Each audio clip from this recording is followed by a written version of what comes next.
평가, 질적 평가, 수행 평가의 기준인 겁니다. 소프트 스킬 평가하고 있는 거죠. 이걸 22개정 교육과 15개정 교육부터 22개정 교육은 6가지로 쪼개줍니다. 교육부에서. 똑같은 얘기를 용어만 바꿔낸 겁니다. 해석해 볼까요? 네이버에 있는 지식 정보를 네 맘대로 가져다 쓸 수 있니? 자기 주도로. 널려있어 공짜야. 가져다가 사용할 수 있겠니? 그때의 이름을 바꾸거나 더하거나 빼거나 곱하거나 나누어서 새로움으로 나가. 그럴 수 있겠니? 그때 이쁘게 좀 해주렴. 이 소리입니다. 이쁘게 멋지게. 지금은 소비자가 원하는 건 디자인이란다 이겁니다. 스팀의 아트. 그런데 그거를 네 머릿속에만 갖고 있으면 절대 안 되고 함께 어울려서 소통하고 공유해서 또 다른 새로움으로 나가자 이겁니다. 포시 스킬을 이렇게 6가지로 그냥 쪼개놓은 것 뿐이지 이 역량을 공부의 목적이라고 말하는 겁니다. 어디서부터 어떻게 길러내야 되는지 여기 보이지 않으신가요? 그래서 프로젝트 수업하는 거고 프로젝트 수업을 메인으로 갖고 가는 학교가 바로 혁신학교입니다. 그런데 얼마 전에 강의 끝나고 한 어머님이 저한테 오시더니 저희 초등학교가 혁신학교를 추진하려다가 일반 학교였던 거죠. 혁신학교를 추진하려다가 무산됐어요. 왜요? 엄마들이 반대해서요. 왜 반대했을까요? 국영수사가 진도 못 뺀다고요. 우리나라 자유학기제 시작한 지가 몇 년 됐죠. 코로나 때문에 잠깐 문제는 있었지만 아직도 정착되지 않은 제도예요. 엄마들이 반대합니다. 왜? 아니 무슨 꿈과 끼는 무슨 꿈과 끼를 찾아요. 국영수사가 빨리 가르쳐서 입시에 성공해야 되는데. 자유학기제 반대. 아일랜드에서 수입해온 제도고 북유럽 국가 아일랜드에선 45년, 50년 된 제도 갖고 온 거예요. 근데 우리는 지금도 소화를 못하고 안 된다는 거예요. 혁신학교는 무슨 혁신?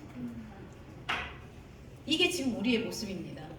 그러니까 해외에서는 우리나라 아이를 인재 취급도 안 하고 해외뿐만 아니라 우리나라 기업에서도 우리나라 아이는 인재가 아니라는 거예요. 그 대학에다가 엄청 호소하잖아요. 지금 기업이.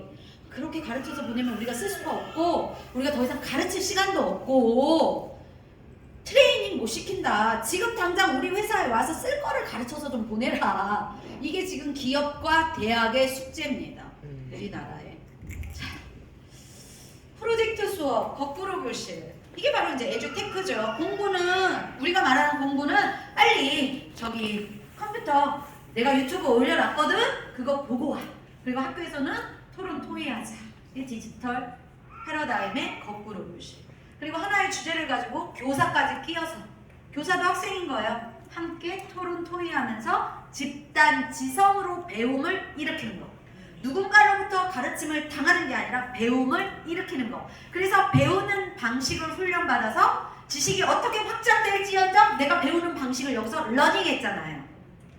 그동안에는 수용만 했기 때문에 배우는 방식이 아니었거든요. 근데 배움을 터득해버린 거예요. 여기서 학교에서. 그러니까 어떤 배움을 일생 동안 자기가 이용하면서 평생 교육을 하면서 자기를 데리고 가는 거예요. 자기를 업데이트하면서.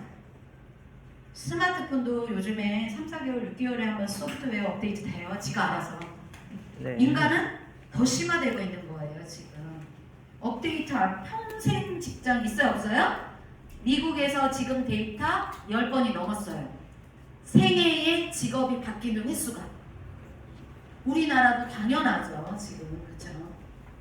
자, 그래서 이 공부는 더 이상 집어넣는 공부가 아닙니다. 그래서 교사가 아니라 학생, 경쟁이 아니라 함께 지식을 사용하는 방법이기 때문에 결과가 아니라 과정.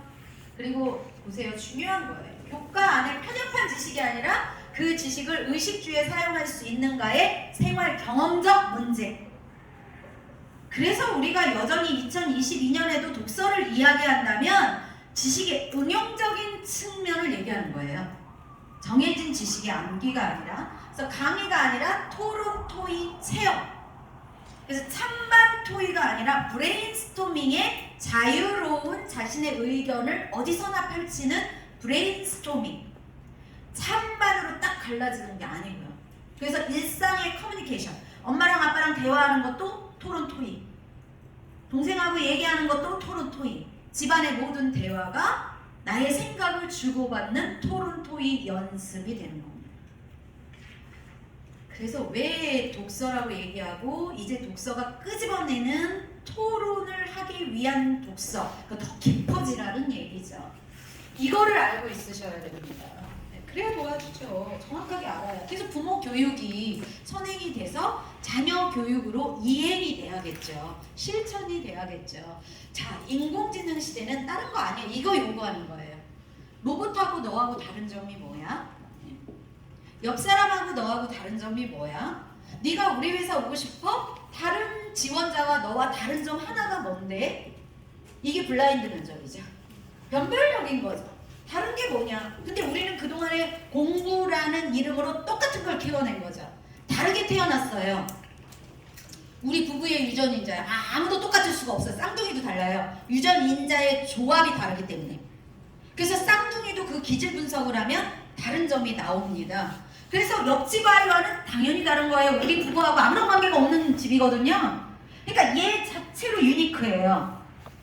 그런데 어떤 프레임으로 자꾸 똑같이 만들어버리는 거예요. 옆집 아이하고 똑같은 책, 옆집 아이하고 똑같은 환경, 똑같은 학원. 이래서 똑같이 만들어버리면 그게 로봇인 거예요. 그러니까 변별력은 사라지는 거예요. 그래서 똑같은 커리어, 똑같은 스펙을 가지고 같은 분야에서 박터지게 경쟁하는 거예요. 그래서 한쪽에서는, 변별력 있는 한쪽에서는 사람을 못 구해서 난리라는 거예요. 지금 인력난 들어보셨어요? 우리가 구직난은 들어봤어도 인력난, 이게 어떤 분야냐면 전부 다 디지털 분야예요. 빅데이터, 통계, AI 분야는 지금 우리나라에 사람을 구하지 못해서 난리입니다. 사실. 왜냐하면 그동안에 아이들이 전혀 준비된 교육이 없었기 때문에 그렇죠. 변별력. 우리나라의 중2병보다 더 심각한 질병이 대입병으로 대두된 지 꽤 됐습니다. 선생님이 얘기했습니다. 생각하지 말고 공부만 해서 대학교만 가면 네 인생 쫙 펼쳐. 거기 하고 싶은 거 다 해. 엄마가 얘기했습니다. 남자친구 대학교 가면 널려있어. 거기 가서 해. 지금은 국영수 사과만 해. 믿었습니다. 그걸 갔어요. 갔더니 막 고속도로가 쫙 펼쳐졌습니까? 1학년은 재밌었습니다. 애들이. 2학년 되고 정신을 차려보니까 이게 뭐지? 나는 없습니다. 자기가 국영수 사과만 갖고 달려왔는데 선배를 봐도 답이 안 나옵니다. 졸업을 못하고 있어요. 왜? 졸업 예정자를 원한대요. 그래서 의대도 아닌데 6년, 7년 졸업을 못하고 계속 토익, 토플, 스펙 만들기에만 여념이 없습니다. 얘들이 멘붕이 오는 거예요.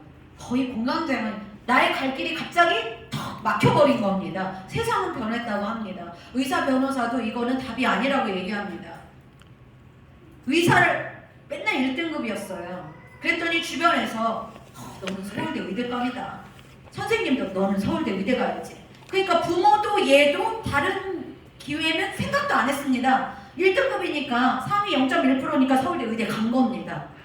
그랬는데 실질적인 전공 분야로 들어가서 피만 보면 얘가 기절을 하는 겁니다. 전혀 전공이 나의 기질과 안 맞아떨어지는 겁니다. 자퇴했죠. 누구는 미쳤다고 하겠죠. 아니 그거 어떻게 들어가? 내가 그렇게 가고 싶어. 그렇지만 나와 안 맞는 옷은 더 이상 입을 수가 없습니다. 지금 우리나라의 대기업 평균 근속 연수가 1년 6개월. 지금 디지털 버전의 아이들은요, 2가지 이유가 있습니다. 나의 능력과 부합되지 않는 이 직장 과감하게 버리고 나의 능력을 알아주고 펼칠 수 있는 대로 갈아탑니다. 이건 진짜 경쟁력 있는 애들이죠. 도저히 나하고 일이 안 맞습니다. 기질이. 이거는 기업이 좋은 기업이냐 아니냐, 이 부서가 나하고 안 맞는 거예요. 과감히 버립니다. 지금 애들은. 우리처럼 꾹꾹꾹꾹 참고 30년 정년퇴직 안 간다고요. 이런 패러다임입니다. 지금 개성이 굉장히 강한 아이들이에요. 이 디지털 네이티브 아이들은 그 시키는 대로 하는 거 싫어합니다. 어렸을 때부터 참여했기 때문에. 댓글 달아야 했고 실시간으로 드라마 보면서 자기도 참여했기 때문에. 이런 아이들이기 때문에 드러내야 되는데 1시간 내내 선생님 말하는 거 듣고 있으라 그러면 지옥이죠. 그러니까 자야지. 선생님 권위도 무너졌겠다. 자야죠. 이런 일이 지금 공부 학교의 악순환이 1학년, 2학년, 3학년, 4학년까지. 무엇이 중요한가요? 우리나라는 성적은 좋을지 몰라도 수학, 과학에 흥미도 꼴찌고 잘 먹고 잘 살게 됐을지는 모르지만 행복지수 맨날 꼴찌인 거 아시죠? OECD 국가 중.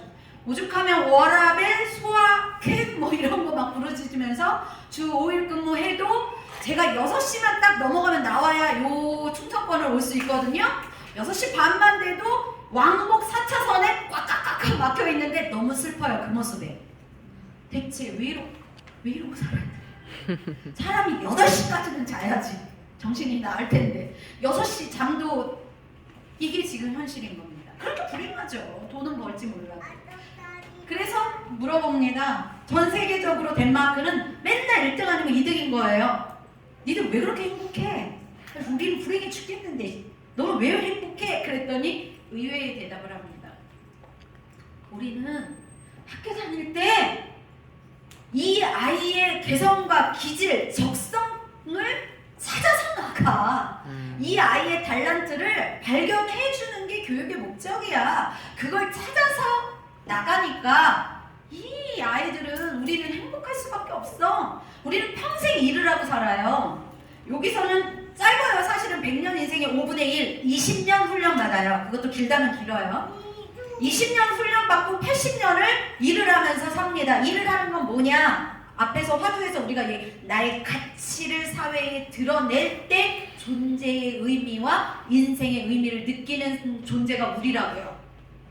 여러분의 가치는 육아에 있을 수도 있고 자녀 교육에 있을 수도 있고 사회인일 수도 있고 각각의 캐릭터에 맞는 가치를 이용하는 거라고요. 근데 그 가치가 나와 맞아야 행복한 거라고요. 돈 벌려고 하는 일은 여러분 제가 이런 생각을 해본 적이 있죠. 네. 아들도 있고 딸도 있으시죠? 네. 아무래도 그 경제의 주권이 그래도 남자한테 아직 있어요. 맞벌이를 하더라도. 내 아들이 처자식을 먹여 살리려고 하기 싫은 일을 주구장창 수십 년 해야 된다. 내가 그 꼴을 남편이 하는 건 그냥 별로 감흥이 없는데 아니 내 아들이 그렇게 먹고 살기 위해서 눈 떠서 나가고 밤에 들어와 또 자고 이겨요. 얼마나 가슴이 지금 막 완전히 속 터지겠죠? 네. 이거는 말도 안 되는 겁니다. 아이를 행복하게 만들고 싶은 게 우리잖아요. 그러니까 무엇이 행복하냐는 거예요. 스티브 잡스가 비슷한 얘기를 합니다. 평생 일을 하고 살기 때문에 일에서 만족감을 느껴야 인생이 행복한 거라는 거예요. 근데 어떨 때 만족감을 느끼냐? 내가 하는 그 일이 청소부의 일이어도 나 아니면 할 수 없다는 위대한 자존감을 가질 때, 그 일을 사랑할 때. 근데 그 일을 사랑한다라는 건 나하고 맞아야. 그래서 환경미화원 뽑을 때 지금 뭐 해요? 신체 테스트, 달리기 하잖아요. 체력이 나하고 맞지 않으면 이 일이 위대하다고 느껴도 못하는 거예요. 그래서 나하고 기질이 맞는 거를 선택할 때 국영수사가가 도구가 되는 겁니다. 그 일을 하기 위해서 얘를 이용하는 거니까. 그래서 공부가 도구가 됩니다. 목적이 아니라. 그래서 적어도 언제까지? 중학교 2학년, 3학년까지는 무슨 일이 있어도 얘의 달란트를 찾아내야 됩니다. 찾아집니다. 없는 아이가 없으니까 지금이라도 찾아낼 수 있어요. 여러분이 매의 눈을 가지셔야 됩니다. 매의 눈을. 그래야 이 아이 것만의 것이 나옵니다. 이거를 제도화한 서구의 나라들이 있고요. 이거를 안 하면 안 되는 나라들이 있어요. 이게 뭐냐? 갭 이어라는 고3을 졸업하고 2년 동안 대학교를 가면 안 돼요. 제도적으로. 미국이나 영국 같은 경우는 선택적 사항이에요. 근데 일부의 나라들은 무조건 고3을 치르고 2년 동안 자아 탐색 기간을 가져요. 이거를 하는 게 지금 자유학기제예요. 그러니까 아일랜드에서는 고등학교 때 자유학기제예요. 머리를 키워서 한단 말이에요. 근데 우리는 입시 기관이니까 고등학교 때 못하고 중학교 2학년, 1학년으로 내려앉혔는데도 이해를 못하는 거예요. 안 하고 싶다 이거예요. 그런데 고3 졸업하고 우리는 재수를 하면 자꾸 루저로 여겨요. 한 방에 프리패스 하는 걸 좋아해요. 그러나 그 아이가 결국에 대입병에 시달려서 대학교를 자퇴했어요. 그래서 그 예서 아빠 스카이캐슬 보신 분이 있으시죠? 네. 예서 아빠가 그게 드라마의 중반 이상에 가면 자기 엄마 정혜리를 붙잡고 병원장이고 서울대 의대고 그렇게 커리어가 좋은 그 남자가 40대 50대를 바라보는 그 아들이 엄마 앞에서 엄마의 옷자락을 붙잡고 울며 불며 얘기하죠. 왜 나를 이렇게 키워주냐고. 왜 내가 스스로 할 수 있는 그러한 능력을 키워내지 못하고 모든 걸 엄마한테 의탁하는 결정을 해야 하냐고. 울며 불며 매달리자. 근데 정혜리가 아주 암울한 표정으로 아무 말 못하고 나가죠. 이거예요. 거기서 바라봐야 되는 건 그런 건데 우리는 예서 방에 있는 공부 이런 도서관 같은 그 사업이 스타트업 사업이었는데 갑자기 성장했대잖아요. 이거예요. 바라보는 게 다른 겁니다. 자, 그래서 여러분 자녀가 다 있습니다. 누구는 먹는 거 좋아하지만 누구는 먹이는 걸 좋아해요. 먹는 거 좋아하는 사람이 요리사 되는 게 아니에요. 나의 가치를 줬을 때 이 사람이 흥분할 때 성취감을 느끼는 그 사람이 요리사 되는 거예요. 누구는 그런 거 말고요. 이쁘게 꾸미는 요리 푸드 스타일리스트가 좋아요. 탤런트가 다르기 때문에 이렇게 유전 인자와 기질이 다르기 때문에 같은 요리를 놓고도 펼쳐지는 게 완전히 다른 거예요. 보여요? 얘가 몇 살이에요? 5살이에요? 지난 5년, 6년을 관찰을 추적해보세요. 이 아이가 시키지 않아도 자발적으로 한 거, 이 아이가 엄마는 좀 골고루 읽었으면 좋겠는데 이것만 열심히 보고 있는 그거. 그러니까 독서도 잘 활용하면 기질과 적성을 정확하게 찾아내는 분야가 독서예요. 네. 그런 것들을 매의 눈으로 관찰을 했을 때 나타나요. 아이가 스스로 찾지 못해요. 어른도 40대, 50대도 자기를 못 찾는 사람들 많고요. 자기 이해력이 떨어지면 나보다 내 친구가 나를 더 잘 알아요. 그런 적 많으시죠? 아, 그게 나였어? 그런 거 보면 그런 것 같기도 하고 이게 이제 자기 이해력에 대한 관찰을 안 했기 때문에 그래요.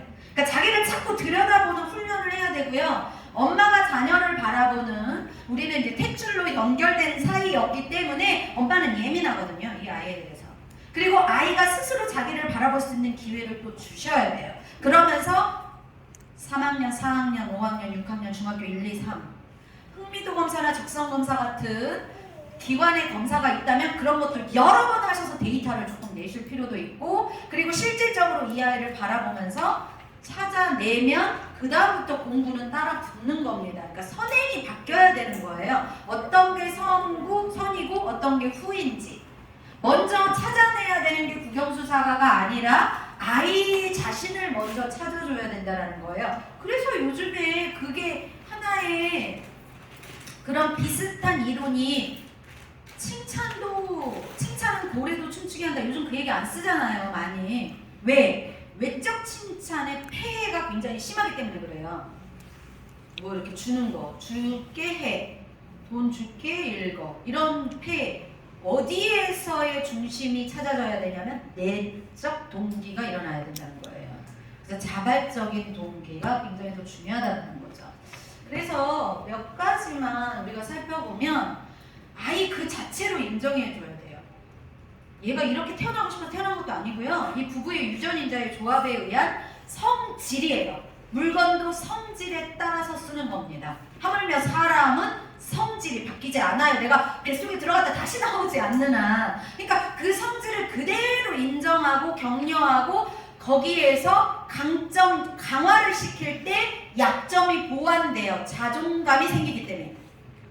그러니까 우리는 패러다임이 어떠냐? 잘하는 건 잘하니까 못하는 건 보충을 시켜서 잘하게 하고 싶어서 평균을 만들고 싶은 건데 못하는 거 할 때가 제일 괴로운 거예요. 잘하는 거는 더 잘할 수 있어요. 힘을 90%만 줘도 120이 올라가니까. 그래서 강점 강화 교육이 맞는 겁니다. 그로 인해서 하나의 분야를 확 잘하게 만들면 이 자신감으로 나머지 걸 끌고 가게 돼 있거든요. 그래서 나는 할 수 있는 아이다라는 자기 효능감이 생기는 거거든요. 이걸 줘야 되는데 자꾸 못하는 걸 하게 하면 나는 못하는 애인가 봐. 나는 안 되는 애인가 봐. 이걸 자꾸 떨어뜨리는 거죠. 자, 두 번째, 아이한테 시간을 주셔야 돼요. 자꾸 학원 뺑뺑이를 통해서 뭔가 기관으로 아웃소싱하면서 얘를 돌리면 얘한테 여유가 없어요. 자기 걸 찾아갈 여유가 없는 겁니다. 얘가 심심할 때 읽는 책이 그 아이의 분야고요. 얘가 할 일 없을 때 심심한데 뭐 할까 할 때 찾아가는 그것이 자기 거예요. 당김의 법칙이 있습니다. 인간은 당김의 법칙. 왠지 그 음악이 나한테 더 맞거든요.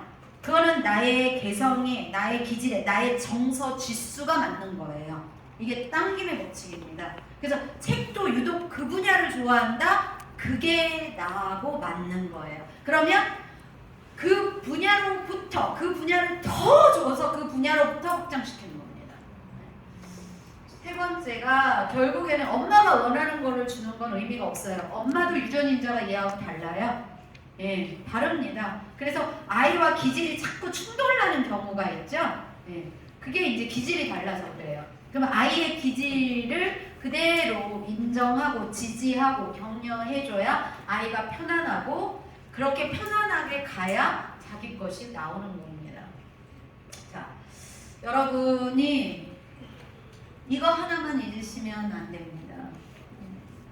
유대인하고 우리 차이점이 하나입니다. 교육열이 아니라 교육의 전략을 가정교육에 두느냐 가정 이외에 두느냐예요. 그러니까 유대인들은 정부, 국가, 공교육이 내 아이의 모든 걸 책임질 수 없다로 단정지어요. 그런데 그 책임질 수 없어서 기관에다 위탁하느냐가 아니라 내가, 부모가, 가정교육이 아빠가, 엄마가 이게 이제 그들의 유대교의 전통에서도 나타나는 종교적인 기질인데 그만큼 유대인들의 성과가 좋은 거는 태어나면서부터 가정교육을 교육화하는 시스템화하는 그런 부분으로부터 우리와 이렇게 결과 지수가 다른 겁니다. 여러분의 자녀는 여러분을 선택하고 나온 게 절대 아니거든요. 나와 보니까 우리 부모인 거예요. 그런데 이 부모가 미치는 영향력이 너무나 커요. 우리 자체를 들여다보세요. 외모는 당연하거니와 여러분의 말투와 식습관, 여러분의 태도, 여러분의 가치관과 철학 전부 다 우리 부모님한테 온 겁니다. 지금 내가 메이킹하고 있는 아이입니다. 나의 부지불식 중에 일어나고 있는 나의 말투와 나의 생각과 나의 모든 것들이 이 아이를 만들고 있고 그대로 벤치마킹합니다. 위인이 다른 데 있는 게 아닙니다. 우리 부부입니다. 그 아이한테. 그래서 그것이 평생에 영향력을 끼치고 죽어서까지도 영향력을 끼칩니다. 죽어서까지도. 항상 제가 강조해요. 이게 요쯤 되면 나의 역할이 끝나겠지? 없습니다. 부모의 역할은 죽을 때까지, 죽어서까지. 끊임없이 영향을 줍니다. 네. 저희 친정엄마가 70이 넘으셨는데 외할머니께서 조금 단명을 하셔서 일찍 돌아가셨거든요. 지금 생각으로는 한 60 조금 넘으셔서 돌아가셨을 것 같아요. 그런데 아직까지도 자신의 친정엄마 얘기를 할까요 안 할까요? 70대 때 합니다. 70이 넘은 사람이 자기 부모의 엄마의 영향을 지금 받고 있는 거죠. 맞죠? 받고 있는 겁니다. 끊어지지 않습니다. 그래서 여러분이 여러분 자녀의 가장 첫 번째 퍼스트 멘토지만 그보다 더 중요한 사실은 영원한 멘토라는 사실을 우리는 잊으면 안 됩니다. 나의 교육에 대한 전략과 철학이 그대로 아이의 공부의 개념으로 이입이 되는 겁니다. 오늘 이 시간 여러분이 진정한 부모력이 무엇인지 자녀 교육에 앞서서 부모 공부가 얼마만큼 중요한 팩트인지 이해하시고 실천하는 계기가 되는 시간이 되셨기를 바랍니다. 수고 많이